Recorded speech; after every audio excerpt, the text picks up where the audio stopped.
Mengenal dunia peri yang horor, Fae Folk. Peri, dari mana mereka berasal? Apakah awalnya dari satu negara tertentu? Enggak juga. Catatan paling awal yang sebenarnya pernah ditemukan adalah dari Homer's Iliad and Odyssey. Yes, you heard it right. Dia adalah penulis yang terkenal yang menulis cerita-cerita mitologi Yunani. Di tahun 850 sebelum Masehi, dia menggambarkan peri-peri itu seperti dryads and nymphs, seperti yang ada di cerita mitologi Yunani. Biasanya, nymphs ditemukan di sekitar mata air Achilles dan kerjaan mereka hanyalah menari sepanjang hari. Kisah awal lain tentang peri yang ditemukan adalah pada saat abad ke-13 di tempat pembuatan bir atau brewery di Inggris. Disinilah Fae Folk berkembang dan dipisah-pisahkan menurut kategori. Di masa awal penemuannya, orang menyebutkan fairy dengan istilah yang berbeda-beda. Julukannya seperti demons atau setan, dan orang Prancis menyebutnya Neptunes. Kebanyakan fairy folk berasal dari budaya Celtic, Germanic, dan Greco-Roman. 4 kategori utama diciptakan oleh seorang alchemist, Paracelsus. 4 kategori utama itu adalah tanah, udara, air, dan api. Air atau udara menjadi sylph. Earth atau elemen tanah menjadi gnome. Fire atau api menjadi salamander. Dan water atau air menjadi undines. Sebenarnya era Victorian yang mengubah image para peri. Para seniman di era itu menciptakan peri yang familiar dengan kita sekarang, yaitu bertubuh mungil, bersayap, dan imut. Banyak informasi tentang asal-usul Fae dan dokumentasi sejarah dari Fae Folk yang bisa ditemukan dari Jerman atau Norse. Fae Folk tergolong dari yang umum, semi umum, dan yang tidak pernah terdengar. Mungkin aku akan bahas dari yang paling umum dulu ke yang paling gak umum. Dari yang paling biasa aja sampai yang paling serem. Brace yourself. Pertama, tipe peri yang umum. Jadi peri atau roh bersayap pada umumnya adalah makhluk legendaris yang hidup bersama-sama dengan kita namun kita tidak sadar. Dikatakan bahwa peri itu hidup di bunga yang ditanam, di pepohonan, bahkan di hutan. Peri golongan umum mencakup makhluk seperti roh, goblin, demons, elementals, dan elves. Jadi daftarnya sebenarnya sangat luas. Oke, kita mulai dari Leprechaun. Leprechaun dari Irish folklore, cerita rakyat Irlandia. Leprechaun dikenal iseng dan sering ngeprank manusia. Mereka berpakaian seperti manusia biasa dan merupakan sosok laki-laki kecil dengan wajah tua yang layu. Sering dianggap sebagai pembuat sepatu dan menyukai emas. Ada cerita yang pernah menemukan pot berisi emas punya Leprechaun. Katanya kalau sampai ketemu itu jangan pernah menyentuh emasnya. Biasanya itu emas bohongan dan sering digunakan untuk menipu kita, manusia. Ketika dijanjikan emas, perak, dan permata, kamu tuh kayak lagi transaksi sama dia. Kamu kayak lagi jual diri kamu sendiri. Saat itu kamu akan gak sadar, kamu pikir tuh kamu cuma pergi beberapa jam atau beberapa hari. Taunya, di alam sebenarnya kamu mungkin udah pergi selama bertahun-tahun lamanya. Dan setelah mengambil emas itu, mungkin kamu pikir kantong kamu tuh penuh dengan emas. Taunya, itu cuma batu dan kotoran. Jadi, berhati-hatilah di dekat Leprechaun. Jangan pernah percaya peri. Selanjutnya aku bahas sedikit ya mengenai hobgoblins, goblins, brownies, and boggarts. Hobgoblins atau house goblins berasal dari Wales. Tahun 1530-an lah adalah pertama kali para hobgoblin terlihat oleh manusia. Mereka berbulu tapi baik hati dan juga sensitif. Mereka tinggal di dalam rumah dan biasanya tidak mengganggu manusia. Mereka bisa sedikit jahil tapi overall cukup sopan. Kamu bisa ganggu mereka dan abis itu mereka bisa marah karena cukup temperamental. Biasanya mereka terkait dengan peternakan. Satu-satunya cara untuk bikin mereka kesel banget adalah menghancurkan barang atau memindahkan barang-barang yang ada di rumah kalian yang udah berada di sana selama bertahun-tahun gak pernah dipindahin, coba dipindahin. Karena hobgoblin itu menyukai kesesuaian. Dia gak suka hal yang berubah-ubah. Jadi misalnya kalau kalian pindahin barang-barang yang udah ada di sana lama, kalian ganti tata letaknya, hobgoblin bisa ngamuk. Dia mulai jahilin kamu, kayak dia bikin Kunci hilang, remote hilang, pokoknya barang-barang hilang dan kamu jadi pusing nyariinnya. Selanjutnya ada brownies, bukan makanan tapi peri. Digambarkan sebagai orang bertubuh kecil dengan wajah keriput, ditutupi rambut pendek coklat keriting, memakai mantel dan kerudung coklat. Mereka bekerja di rumah dengan hadiah kecil seperti makanan. Tapi tidak seperti House Goblin, brownies seperti terikat ke rumah. Nggak bisa kemana-mana dan cuman bekerja di dapur. Fakta menarik, ada sebuah rumah di tepi sungai Tay di Skotlandia yang ternyata diyakini ada makhluk seperti itu di sana. Rumah itu dikatakan sebagai ruangan yang didedikasikan untuk brownies, yang disebut The Brownie Room atau ruangan brownie. Selanjutnya ada boggarts. Boggarts adalah istilah yang digunakan dalam cerita rakyat Inggris untuk roh jahat yang tinggal di rawa-rawa, ladang, hutan, dan danau. Nama lain dari makhluk ini adalah boogie, boogeyman, boogle, dan lain-lain. Dia suka sekali merusak dan menghilangkan barang, susu menjadi asam, dan anjing menjadi lumpuh. Boggart mendiami rawa-rawa atau lubang-lubang di tanah, dan sering dikaitkan dengan kejahatan yang lebih serius seperti penculikan anak-anak. Boggarts tidak memiliki tampilan dan ukuran yang tetap. Banyak yang digambarkan sebagai bentuk yang relatif mirip manusia, meskipun biasanya kasar, sangat jelek, dan sering dengan binatang atau atribut. Salah satu bentuk boggart adalah seorang pria berbulu yang bungkuk, namun sekuat kuda berusia 6 tahun dengan lengan yang hampir sepanjang tiang pancang. Atau terkadang berbentuk binatang seperti Boggart of Longerheath dari Yorkshire, dikatakan sebagai makhluk yang menakutkan sebesar anak sapi. Dengan rambut panjang dan mata seperti piringan lancip, dia terikat dengan rantai panjang, berbunyi seperti lolongan serigala. Boggart of Hackensall Hall di Lancashire memiliki penampilan seperti kuda yang sangat besar. Boggart dapat berwujud sebagai hewan atau bahkan makhluk yang lebih menakutkan. Jadi, boggarts ini cukup sering mengubah bentuknya. Boggarts adalah makhluk yang selalu jahat dan muncul sebagai pertanda kematian. Dan yang malesinnya lagi, mereka juga bisa mengikuti sebuah keluarga meskipun keluarga itu kabur keluar kota atau keluar negeri untuk menghindarinya. Makhluk itu akan terus mengejar mereka. Beberapa mengatakan bahwa mereka akan merangkak ke tempat tidur dan meletakkan tangan mereka yang kotor dan menjijikan di wajah orang saat mereka tidur hanya untuk mengganggu mereka. Terkadang mereka menarik spray atau menarik telinga orang. Tergantung pada cerita rakyat mana yang kamu baca, versinya berbeda-beda. Tingkat bahaya boggarts juga berbeda-beda. Namun, jika seseorang menggantung tapal kuda di pintu rumahnya dan menaruh tumpukan garam di depan pintunya, itu akan menjadi penghalang bagi boggarts. Mereka menimbulkan rasa takut dan sama sekali tidak terlihat. Dan mereka melakukan perbuatan yang jahat banget cuma kepada pembunuh dan pembohong. Sekarang kita pindah ke changeling. Changeling ini tergolong sebagai peri yang sangat berbahaya. Changeling diam-diam akan menukar bayi manusia dengan bayi peri mereka. Tapi terkadang bayi manusia yang dicuri ini bisa dikembalikan lagi ke keluarganya kalau ada salah satu anggota keluarga yang bisa mengungkap sifat asli dari bayi changeling. Bayi changeling akan menyerupai wujud anak manusia yang ditukar dan meniru kebiasaan anak-anak. Sementara itu, manusia asli yang ditukar, anak itu akan berada di dunia fake. Ada cara untuk menangkap basah changeling. Changeling memiliki selera humor yang buruk, dan dia akan menertawakan betapa anehnya manusia. Dia akan ngakak banget ketika dia berpikir betapa bodohnya manusia kalau kamu melakukan hal-hal yang sangat bodoh yang gak masuk logika si changeling. Misalnya kayak kamu taruh sendal di kepala.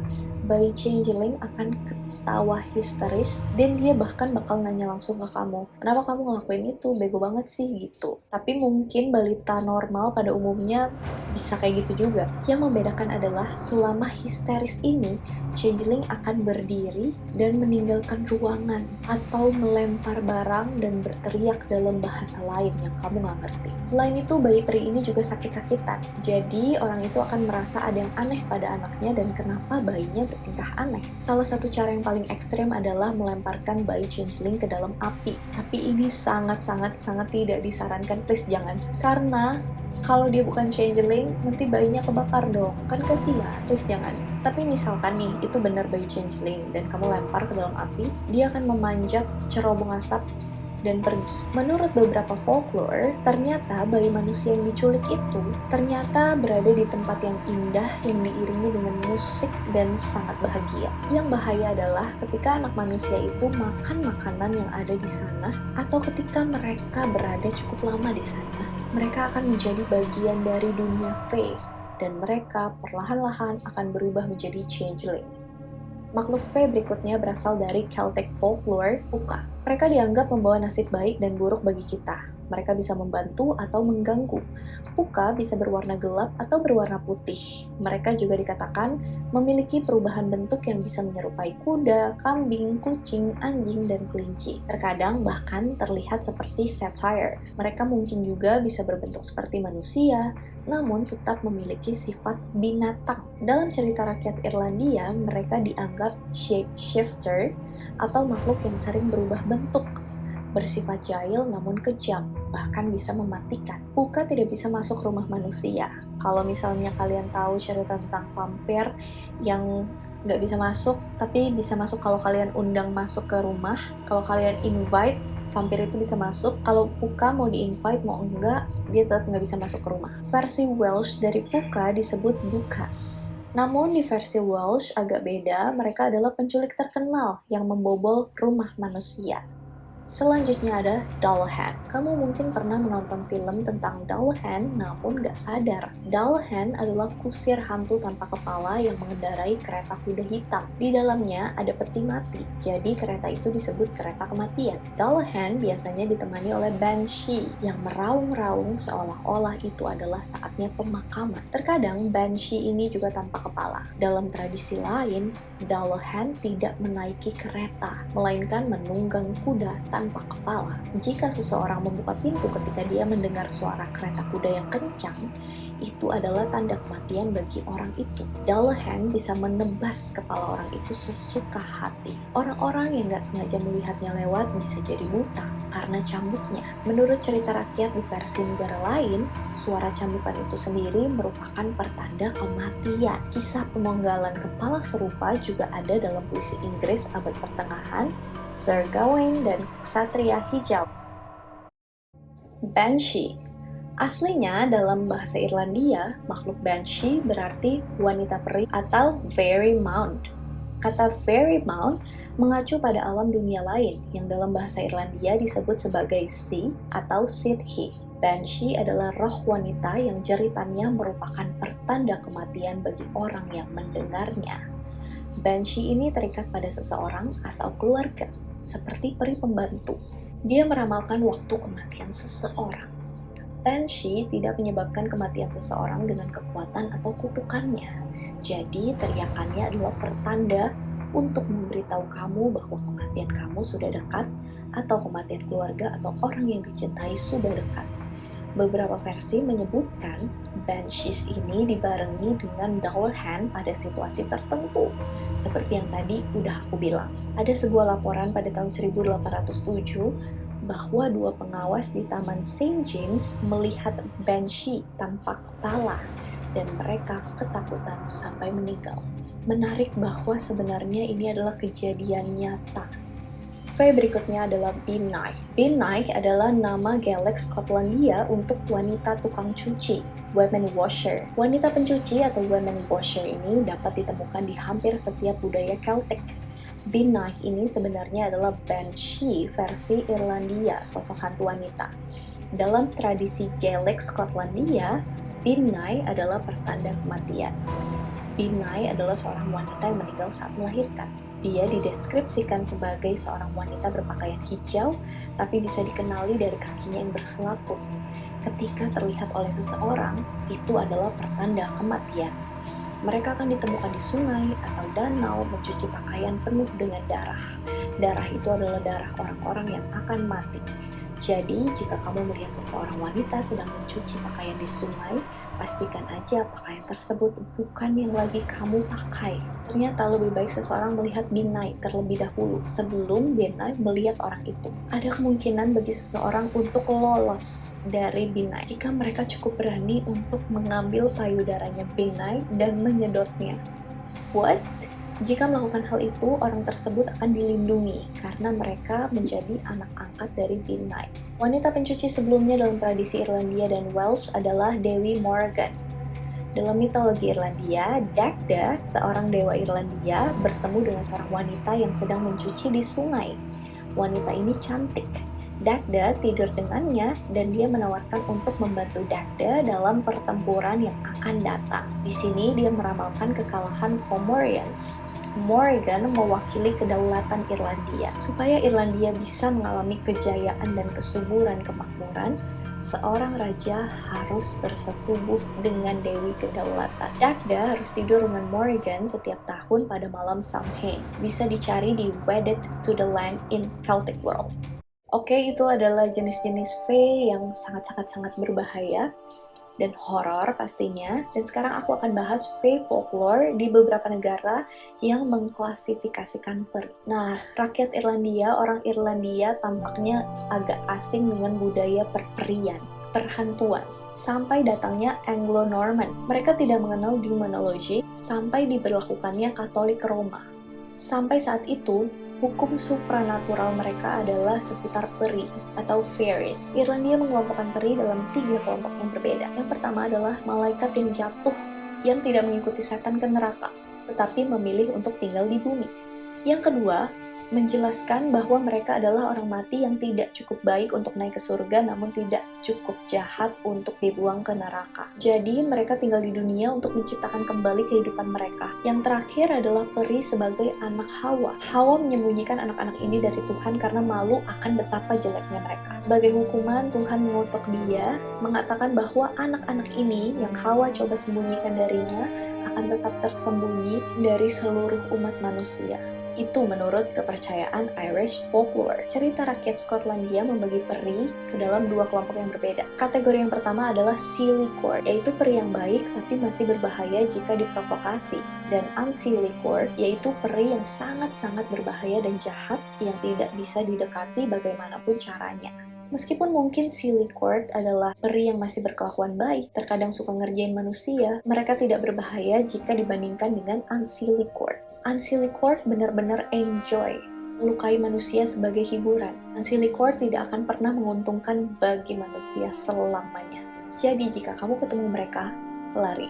Run for your life. Mereka hanya akan menyakiti, menipu, atau membunuh kamu. Dongeng Skotlandia menceritakan tentang Trooping Fairies, yang merupakan peri yang muncul dalam kelompok dan mungkin membentuk pemukiman. Pemukiman ini kemudian terus akan berkembang dan bertambah besar, atau bisa juga menyerang dan menaklukkan pemukiman lain.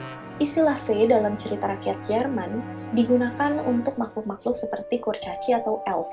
Mereka tidak bergaul dengan dryad dan juga nymphs. Dryad and nymphs adalah makhluk yang berbeda, tetapi mereka mirip dengan peri. Mereka menghuni pohon dan hutan. Nymphs, seperti dalam mitologi Yunani, disebutkan sebagai unsur yang menghuni sungai, danau, dan kolam. Mereka lebih merupakan tipe elemen air. Di dongeng Jerman, peri dianggap sebagai setan yang berjalan di alam bebas yang tidak bisa dilihat oleh manusia. Mitologi Nordik atau Norse mythology membagi Fae folk menjadi 2. Dokholfar atau Dark Elf, elf gelap, dan Ljósálfar atau Light Elf atau elf terang. Light Elf tinggal di bumi, mereka lebih terang dari matahari. Sedangkan Dark Elf tampak gelap seperti malam dan memiliki sifat yang sama-sama berjiwa gelap. Gak banyak cerita tentang mereka. Peri pada umumnya memiliki suasana hati yang berbeda-beda dan ekstrem. Mereka dapat bereaksi gila-gilaan terhadap tindakan terkecil, baik secara positif maupun negatif. Mereka memberikan hadiah yang luar biasa untuk tindakan kebaikan terkecil dan memberikan hukuman yang sama gilanya untuk kesalahan yang kecil juga. Di luar tradisi Scotland, ada juga Fae baik hati yang mampu berterima kasih. Mereka dengan mudah menghargai kebaikan apapun yang dilakukan kepada mereka sekecil apapun. Mereka bisa menunjukkan rasa terima kasih melalui beberapa cara yang menakjubkan, seperti persediaan makanan yang tidak habis-habis, kesehatan, kekayaan yang terus-menerus, atau diselamatkan dari bahaya, bahkan kematian. Tapi kebanyakan peri tidak sebaik itu. Mereka tidak peduli dengan barang-barang manusia, mereka percaya bahwa mereka berhak mengambil apapun yang mereka butuhkan. Mereka tidak hanya mencuri benda, mereka juga mencuri mencuri hewan ternak seperti sapi, kuda, dan lain-lain. Meskipun begitu, jangan sekali-kali mencuri dari mereka. Peri akan sangat marah ketika ada manusia yang mencuri miliknya. Apalagi kalau mereka tahu kalau kamu yang ngambil itu. Bercandaan yang jadi bumerang ke diri sendiri. Jangan pernah percaya sama fairy. Mereka mungkin bisa menepati janjinya, tapi seringkali enggak. Jangan pernah memasuki dunia fae atau fairyal. Kalau seseorang diundang ke alam fae, orang itu akan tahu dari kabut yang tebal, yang hanya bisa dilihat manusia. Fae tidak bisa melihat kabut, karena pandangan mata mereka berkali-kali lipat lebih jelas. Jangan makan di sana. Jika seseorang makan di sana, dia tidak akan pernah bisa meninggalkan alam peri. Tipsnya adalah, ketika memasuki hutan, selalu bawa cermin. Ketika mungkin ada fae di sekitar sana, pakai cermin untuk membedakan yang mana ilusi, yang mana kenyataan. Beberapa fae itu seperti ilusi dan tidak akan terlihat di cermin. Yang seperti itu tidak bisa secara langsung melukai kamu. Kalau mereka muncul di cermin, dan kebetulan itu adalah boggart atau changeling, hati-hati atau lari aja. Alright, that's all about fae. Hope you guys like it, and see you on my next video. Bye! Get ready. Fae berikutnya adalah Binni. B-N-I-G-H-E. 4 kategori utama itu adalah udara, tanah, air, dan api.